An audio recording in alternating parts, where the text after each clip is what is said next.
भारत आस्था और मान्यताओं का देश है। यही कारण है कि यहाँ पर जीवित ही नहीं, मृत व्यक्ति की शांति के लिए भी प्रयास किए जाते हैं और इसी का एक उदाहरण पुनपुन नदी के तट पर पितृपक्ष मेले में देखने को मिलता है। पुनपुन नदी के तट पर हर साल पितृपक्ष के 15 दिन मेला लगता है। पिंडदानी अपने पितरों की शांति के लिए यहाँ तर्पण करते हैं। ये वो स्थल है जिसे प्रथम तर्पण स्थल की मान्यता दी गई है। इस स्थल से कई पौराणिक कथाएं भी जुड़ी हुई हैं। गया में करेंगे, प्रयाग में करेंगे, बद्रीनारायण करेंगे। ये 3 स्थान इसके लिए मुख्य है। रामचंद्र जी जब चले थे अपने दशरथ पिताजी को करने के लिए पिंडदान गया, तो सबसे प्रथम पिंडदान उन्होंने यहाँ दिया था। च्यवन ऋषि का कथन है कि पुनः पुनेति विख्याता पितृनाम तीर्थमक्षयम अस्मत् कुले मृताजे च आगच्छन्तु पुनः पुनः।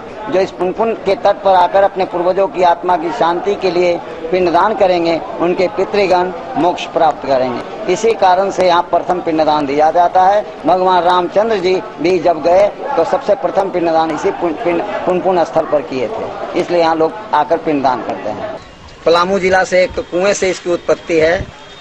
चमन ऋषि और सप्त ऋषि जो थे तपस्या करते थे, वहाँ तपस्या करने के वक्त कमंडल में अपने पसीने से जल एकत्रित करके रखे हुए थे, तपस्या में लीन थे और पसीना का जल गिर गया तो पुनः वहीं पर एक कुआं से फिर जल लेकर के तपस्या में लीन हो गए।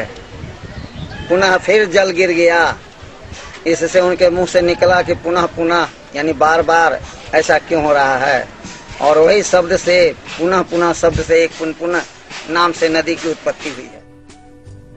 धर्म के जानकार तो मानते ही हैं कि यहाँ तर्पण से मोक्ष का मार्ग हासिल होता है।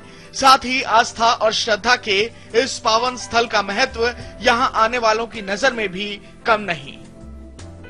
वेद में लिखा हुआ है कि जो गया में अपने पूर्वजों का, अपने पितरों का पिंडदान करते हैं, वो पितर, उनके पूर्वज, वो वैकुंठ धाम को भगवान विष्णु के चरणों में निवास करते हैं, उनका पुनर्जन्म नहीं होता है।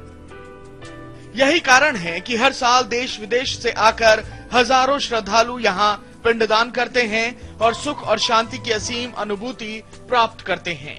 समय के लिए मसौढ़ी से अरुण कुमार।